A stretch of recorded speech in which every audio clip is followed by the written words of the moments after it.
Despite multiple calls for his resignation, Phil Verster always had the backing of Premier Doug Ford. But now, after 7 years at the helm of the transit planning agency, Verster says he's going to leave in just a matter of weeks. It's the end of the line after a rocky 7 years. Metrolinx CEO Phil Verster has resigned as the head of the transit planning agency, leaving his toughest critics celebrating. Metrolinx CEO Phil Verster has resigned today. Resigned. I hope the Premier encouraged that action. We certainly encouraged that action on this side of the House.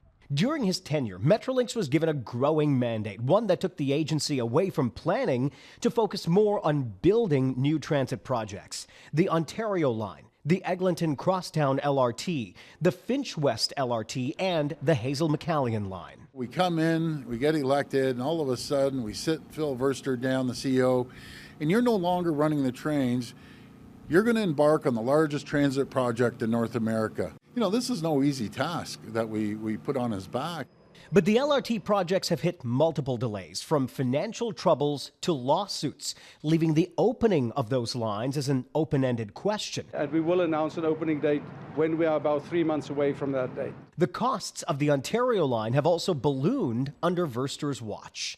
But with multiple projects on the go, Verster had the Premier's support as his government grew Verster's salary by 65% to over $800,000 a year. I'm a fan of Phil.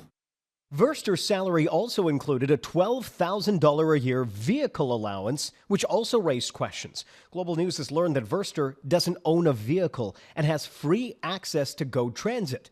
Some see his departure as a chance to turn the page on transit dysfunction. We have an opportunity to do that in the Greater Toronto Area now that Mr. Verster is gone.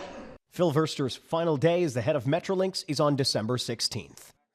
With Verster now out of the picture, Michael Lindsay, the current head of Infrastructure Ontario, is set to take over at Metrolinx in an interim role, the Premier giving Lindsay the explicit task of getting the Eglinton Crosstown LRT online. As of right now, there is still no date for when that transit line will be in service. At Queen's Park, Colin DeMello, Global News.